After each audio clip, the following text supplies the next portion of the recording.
Okay, so good afternoon, everyone. Let's start with the next autocode, that is serotonin. Okay, so these are the contents of my presentation. So the first point is the serotonin general consideration. Second point is distribution of serotonin. Third point is synthesis of serotonin. The next point is metabolism of serotonin. Then we are going to study about serotonergic receptors. Then we are going to see the serotonin transporter. Then we are going to study the significance of serotonin. Then we are going to study the pharmacological actions of the serotonin on variety of physiological systems. And lastly, we will be studying about drugs affecting 5-HT receptors. Okay, so just like a histamine, we will be only focusing on the antagonist of the serotonergic receptors. We are not going to go into details of the agonist of the 5-HT receptors. Okay, so the first thing, so serotonin general concentration. So a biologically active low molecular weight factor which is originally detected in extracts of gut, that is enteramine, and in blood serum, that is serotonin. It was eventually identified chemically as 5-hydroxytryptamine. Okay, so as this particular agent or this particular substance was responsible for the tone of the vascular smooth muscles, and it was to be found in the blood serum, that's why it was named as serotonin. So you can divide the word into two, that is sero and the tonin. Sero stands for the serum and tonin it, as it controls or it tones up the vascular smooth muscle. Okay, so next is a 5-HT. It is found in high concentrations in enterochromaffin cells throughout the GI tract. Then it is to be found in storage granules in the platelets, and it is found throughout the CNS. Okay, so distribution of serotonin. So the highest concentration of serotonin are found in three main organs. That is, first one is the in the wall of intestine, secondly in blood, and third is in CNS. So in wall of intestine, over 90% of the total amount in the body is present in the enterochromaffin cells, which are nothing but the endocrine cells with distinctive staining properties in the gut. These cells are derived from the neural crest and they resemble those of the adrenal medulla. So they are found mainly in the stomach and small intestine, interspersed with the mucosal cells. Interspersed means they are present among the mucosal cells. Some 5-HT also occurs in nerve cells of the myenteric plexus, where it functions as an excitatory neurotransmitter. So next location is in the blood. So in blood, platelets contain high concentrations of the 5-HT.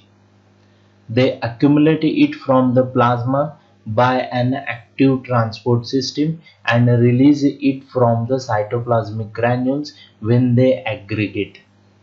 Hence the high concentration of 5-HT in serum from the clotted blood. So you should understand one thing very clearly from this is that it is not synthesized in the platelet. It is synthesized somewhere else, and from that somewhere else it gets into the blood, and when it gets into the blood by specific transporter mechanisms, platelets take this 5-HT inside, store it, and in case of certain events like in case of tissue injury, this 5-HT gets released, and this 5-HT which gets released, it facilitates the aggregation of the platelets. to form the platelet plug. This particular reaction we have already studied in the process of coagulation. Okay. The next third location is the CNS. So in CNS, 5-HT is a transmitter and it is present in very high concentrations in localized regions. The 5-HT is a transmitter in the CNS and we can find it in the specifically in the midbrain. Okay, so synthesis of serotonin. So the starting material for the synthesis of the serotonin is an amino acid which is called as tryptophan. Okay, so tryptophan is converted to 5-hydroxytryptophan in chromaffin cells and neurons by the action of an enzyme, that is tryptophan hydroxylase, and this enzyme is confined to 5-HT producing cells only. But understand, this enzyme, as it is not present in the platelets, that's why in platelets there is no synthesis of 5-HT taking place. 5-hydroxytryptophan is then decarboxylated to 5-HT by the ubiquitous L-aromatic acid decarboxylase enzyme, which also participates in the synthesis of the catecholamines and the histamine. So you can see this is a decarboxylase enzyme. It removes the carboxylic acid group from the structure, that is of 5-hydroxytryptophan, and finally we get 5-hydroxytryptamine, which we also call as the serotonin. Okay, so metabolism of serotonin. So once it gets synthesized from all of this reaction, it gets released, it produces its action by binding to its receptor, and then its metabolism takes place. So how it gets metabolized, how it gets degraded? So degradation of 5-HT, it occurs mainly through oxidative deamination, which is catalyzed by monoamine oxidase A, and it is followed by oxidation to 5-hydroxyindole acetic acid, that is 5-HIAA, and the pathway again being the same as that of the noradrenaline catabolism. Okay, so this 5-HIAA is excreted in the urine and it serves as an indicator of 5-HT production in the body.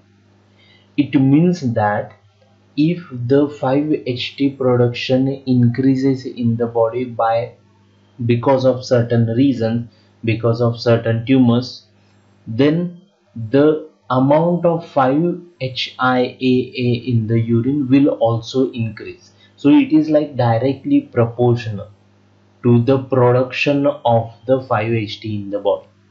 Okay, so this particular amount of 5-HIAA is used, for example, in the diagnosis of carcinoid syndrome. So carcinoid syndrome, it is a type of tumor, okay, in which the 5-HT producing cells, they undergo that tumor genesis, and thus the 5-HT production also increases, and therefore the 5-HIAA amounts in the blood, in the urine, they also increase.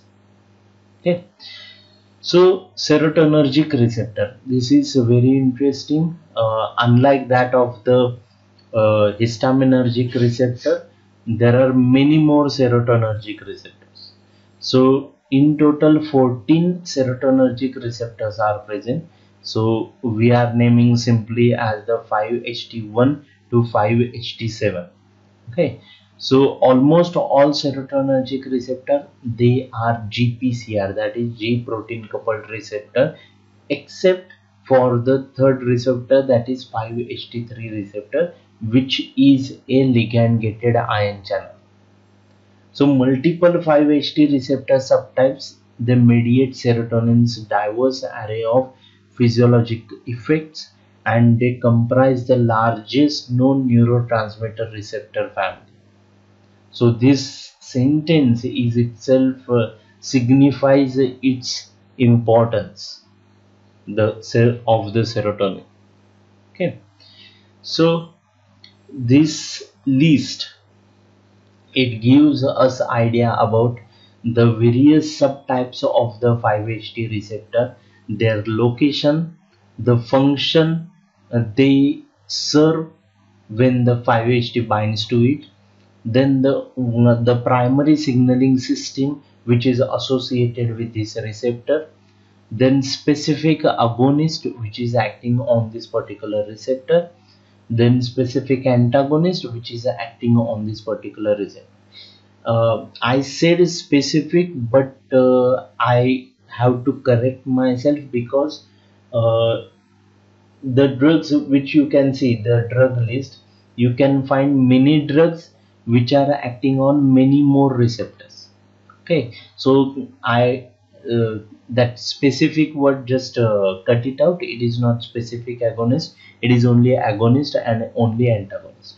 Okay, so we have the first receptor type, that is 5-HT1, and in that you can see multiple subtypes, that is 5-HT1A, 5-HT1B, 5-HT1D, 5-HT1E, and 5-HT1F.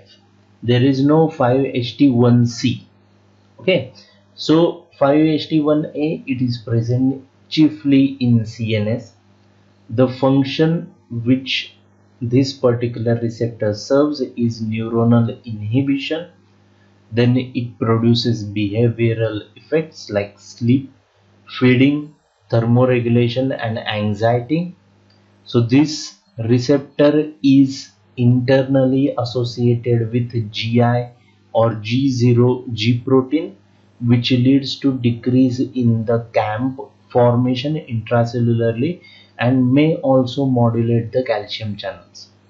So the agonist which act on this particular receptor include 8-OH DPAT, then variety of triptans, then clozapine, then buspirone, then cabergoline.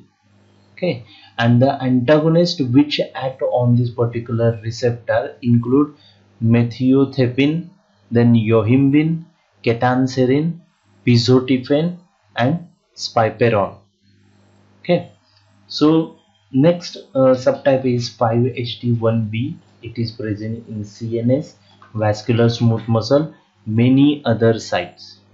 So the main function played by it is presynaptic inhibition, then behavioral effects, and pulmonary vasoconstriction.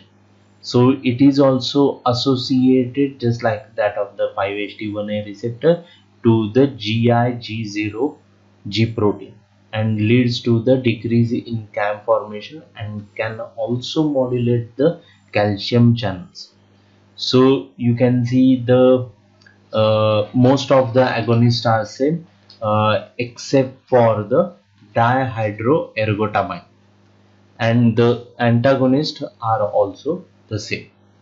So 5-HT1D, it is present in CNS, blood vessels, and it produces cerebral vasoconstriction. Then behavioral effects it produces, like effect on the locomotion.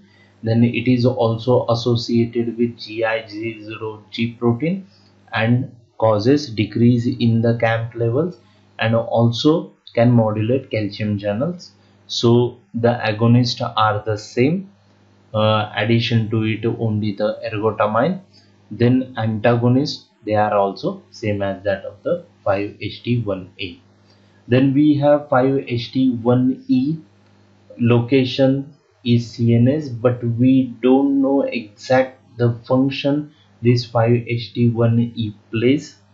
Then primary signaling system is the same, the agonists are also same, and the antagonist, only one addition is there, that is methysergide. Okay, methysergide or methysergide. Then we have next subtype, that is 5-HT1F. It is present in CNS, then uterus, then heart, GI tract. So functions which are played by it, we don't know. Then primary signaling system is the same. Then agonist, only one extra agonist you can see is it is lamistidine, and the antagonist, few antagonists they are removed, and the rest of the antagonists are same, that is yohimbine and methysergide. Then next receptor types, that is 5HT2 category or 2 family.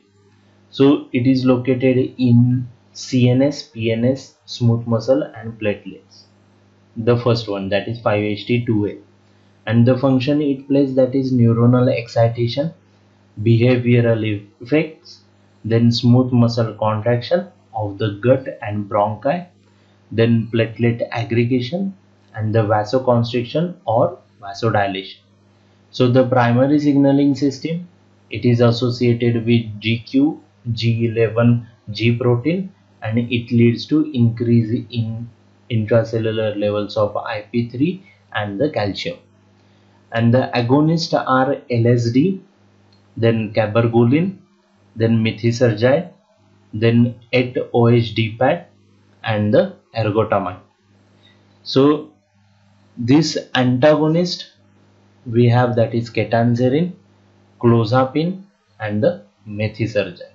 Okay, so into bracket of the methysergide and ergotamine, it is written PA. PA stands for partial agonist. Okay, so that's why don't get confused, because methysergide it is written under agonist also it is written under the antagonist. So it is complete antagonist and it has slight agonistic action on the same receptor. Okay, so then we have 5HT2B receptor type, and it is present in the gastric fundus, and there it produces contraction. So primary signaling system is same as that of the 5HT2A. So agonists are also the same. So antagonist, we have the same antagonist except for the methysergide we have yohimbine. The next receptor subtype is 5HT2C, which is present in the CNS as well as in lymphocyte, but we don't know exact function the 5HT plays by acting on this receptor. The primary signaling system is the same as that of the earlier two subtypes. The agonists are also same as well as the antagonists are also same. Then we have third type of 5HT receptor, that is 5HT3, and it is the exceptional type as it is ligand gated ion channel. Okay, so recently it is renamed as the 5HT3A. Earlier on it was only called as 5HT3. So location, it is present in PNS, that is peripheral nervous system, and the CNS.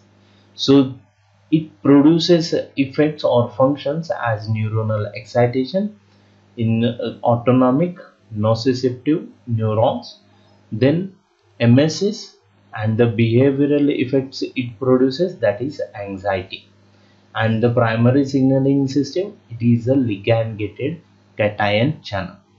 And the agonists which act on the 5HT3 receptor, they include 2-methyl-5HT, then chloromethyl biconate. And the antagonists are very important and very commonly utilized, that is which include granisetron, then ondansetron and palonosetron. Okay, next receptor subtypes we have, that is 5HT4. It is located in PNS, that is in GI tract, and in CNS.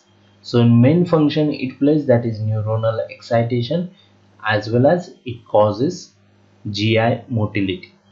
Then the primary signaling system, it is associated with G protein and which results into increase in the intracellular CAMP formation. So the agonists which are acting on this particular receptor include metoclopramide, then tegaserod, which is a partial agonist, and the cisapride. And the antagonist which act on this receptor, that is tropisetron. Okay, then we have next receptor subtype, that is 5-HT5A, and it is present in CNS, and there it causes modulation of the exploratory behavior, and it is observed specifically in rodents, that is in rats, but it is a suspected action of it. So primary signaling system, same as that of the earlier, that is associated with GSG protein and leads to the increase in the intracellular CAMP formation. And the agonists are all the triptans and the 8-OH DPAC. The antagonists are clozapine, methisergide, then yohimbine, and the ketanserin. So next receptor subtype, that is 5-HT6, and it is present in CNS and leukocytes, which functions as the learning and memory and the modulation of neurotransmission. So primary signaling mechanism is the same. Agonists are the LSD and ergotamine, and the antagonists are clozapine, which have intrinsic activity, then spiperon, then methisergide, and the dihydroergotamine. Then we have 5-HT7 receptor subtype, which is present in CNS, GI tract, blood vessels, and the suspected actions are the thermoregulation and the circadian rhythm. So circadian rhythm, in very simple terms, you can correlate it with that of the biological clock. Okay, so primary signaling system is the same as that of the earlier, that is associated with GSG protein and leads to the increase in the intracellular CAMP formation. So agonists are the buspirone, which is a partial agonist, then bromocriptine, then cisapride, and 8-OH DPAD and LSD. So antagonists are the clozapine, methisergide, buspirone, dihydroergotamine, ketanserin, and yohimbine. So serotonin transporter. So the actions of the 5-HT, they are primarily terminated by a transporter which is called as SERT, S-E-R-T, serotonin transporter. Okay, so this transporter protein is responsible for the reuptake of 5-HT into serotonergic neurons. Okay, so before we actually move forward, I would like to tell you that you have already studied it in autonomic nervous system. Okay, so once any neurotransmitter like the catecholamines or this 5-HT, when it gets released in a response to a stimulus, that is the action potential. So when it gets released into the synaptic cleft, it crosses or it travels across the synaptic cleft and binds to its receptor, which are present on postsynaptic membrane. So when it acts on those membranes, the chemical signal is converted into the electrical signal. So once this signal conversion happens from chemical to the electrical, the work of the 5-HT is over. So once it is over, we need to terminate its action, and it can be terminated by two ways, either by metabolizing this particular neurotransmitter or by retaking it or causing its reuptake into the neuron which released it. So we have already seen the metabolism of the serotonin, and this is the transporter which is responsible for the reuptake, retaking this neurotransmitter into the neuron which released it. Okay, and by reuptake mechanism, it leads to the actual termination of action of the 5-HT, and it is very important and it is very essential. So it is, this particular transporter is encoded by a single gene, that is SERT, and it possesses 12 membrane spanning domains and is a member of the NSS family, which includes carriers for the DA, that is dopamine, then NE, that is norepinephrine, then GABA, that is gamma aminobutyric acid, and the glycine. So the SERT is expressed prominently in central serotonin neurons, which originate in the raphe nucleus. But it is also found in the platelets, placenta, lung, gut, enteric nervous system, and the adrenal gland. SERT couples the transport of the serotonin to the movement of the sodium into the cell. So if you see the SERT, it transports serotonin on one hand, on the other hand it transports the sodium. Both of these, they are getting transported in the same direction. So we can say the symptotic is happening. Okay, so the SSRIs stand for the serotonin selective serotonin reuptake inhibitors. Like examples given, that is fluoxetine, paroxetine, citalopram, and sertraline. They bind to the SERT and they inhibit the serotonin transport. That means by binding to this particular transporter, they don't allow the serotonin, which is in the synaptic cleft, to be transported or to be reuptaken into the neuron which released it. Why they do it? They, by doing this, by blocking this transporter, they increase the concentration of serotonin in the synaptic cleft, and as the concentration increases, more serotonin is available for action. So in certain condition, the amount of serotonin in this synaptic cleft or the it is being released, it gets decreased, and in this condition we require to increase the serotonin which is available for action, and the SSRIs, they do just that. The TCAs and a newer class of the SNRIs that include venlafaxine and the duloxetine, they block the SERT, the NE transporter, or both with varying degrees of the selectivity. TCA stands for the tricyclic antidepressants. So these particular drugs which we have just mentioned, that is SSRIs, TCAs, and the SNRIs, they all used in treatment of the depression. So you should be able to correlate that depression has something to do with the decreased concentrations of the 5-HT. Okay, so the SSRIs and the SNRIs, they are prescribed for major depressive disorder, obsessive compulsive disorder, panic disorder, generalized anxiety disorder, fibromyalgia, and neuropathic pain. So this particular terminal, it is of the serotonergic neurons. So you everything is shown over here, that how the 5-HT gets formed, how it gets stored into the synaptic vesicle, by which transporter it gets stored, that is VMAT2.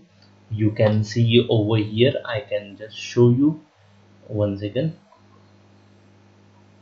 Here you can see that is VMAT2.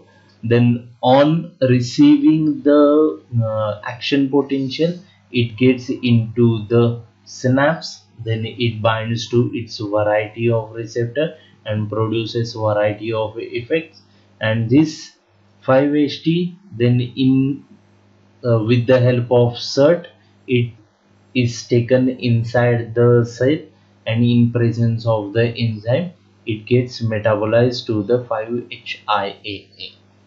Okay, and these red colored things, they show the variety of drugs acting at these particular sites. Okay, so you can see this drug, that is PCPA, it inhibits this particular enzyme, and it causes formation of 5-HT. Then this reserpine, it doesn't allow 5-HT to be stored in the synaptic vesicle. Then we have this 5-HT1D 1B agonist, which act as an anti-migraine, and that is, the example is triptan. It act as an agonist at this particular receptor, and this receptor is nothing but an autoreceptor. What is autoreceptor? Autoreceptor is the receptor to which, when a drug binds, it doesn't let release of the neurotransmitter to happen. Okay, then we have next category of drugs, that is, you can see here ondansetron. Okay, you can see this is ondansetron. So it blocks this particular sodium channel, that is 5-HT3 associated cation channel. It blocks that. It is antagonist of it. Okay, so myriad of the antipsychotic drugs, they act on this 5-HT2A2C the receptor. Then variety of antidepressant, that is SSRIs, SNRIs, and the tricyclic antidepressant, as well as cocaine, they block this particular SERT, that is, they inhibit 5-HT reuptake. Then we have MAOA inhibitors, which is also type of antidepressant. It inhibits the metabolism of the 5-HT into the 5-HIAA. Okay, so this particular diagram, it summarizes all that, how the 5-HT it gets synthesized, how it gets stored, how it gets released, where it acts, how its reuptake happens, how it gets metabolized. Okay, so next is significance of serotonin. So we have the first, that is in neurohumoral transmission. So in this case, the tryptaminergic neurons of the Raphe nucleus, that is dorsal Raphe nucleus, they function to dampen the overreactiveness to various stimuli, and the 5-HT, it is involved in some way in regulation of the state of consciousness. Okay, then next significance is in the sleep, that it controls the sleep wakefulness cycle. The next is the behavior, it controls the behavior. The 5-HT3 receptors, which are present in the brain in limbic and cortical areas, they are involved in the controlling mood, emotion, reward, and memory. Then emesis and migraine. Agonists of the 5-HT3 receptor, they find their use as antiemetics in emetic conditions which are associated with anti-cancer drugs and the radiotherapy.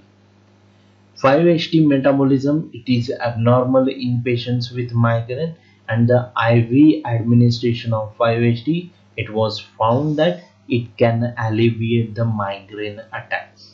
But exactly how it does that, we don't know. Okay, so next is in GI tract. So enterochromaffin cells, they synthesize 5-HT, which gets released by mechanical or vagal stimulation from the neuronal endings, and they act locally to regulate the GI motility. So next is cardiovascular system. The 5-HT, it constricts renal, pulmonary, splanchnic, cerebral blood vessels, and it also has some positive inotropic and chronotropic action on the heart. So in platelets, the platelets, they do not synthesize 5-HT, but they take up from the circulation and they store it. 5-HT gets released following vascular injury along with other mediators of injury, and they activate platelets, which then promote vascular occlusion and the vasoconstriction. So next is hormone secretion. So the sex hormones may affect mood and the mental state by activating the central 5-HT receptors. So next significance is related to the carcinoid syndrome. So this is the clinical syndrome which is associated with argentapin cell tumors of the GI tract which secrete the 5-HT. These tumors are locally invasive and may occasionally metastasize. So this carcinoid syndrome is characterized by intermittent attacks of flushing, hypotension, bronchospasm, colic, and diarrhea. So associated tricuspid incompetence and the pulmonary stenosis are occasionally observed. Some of these manifestations are due to the excessive production of 5-HT. So all of these, they are actually happening. These symptoms whatever we have just enlisted under carcinoid syndrome, they are actually pharmacologically effects of the 5-HT on various organ systems.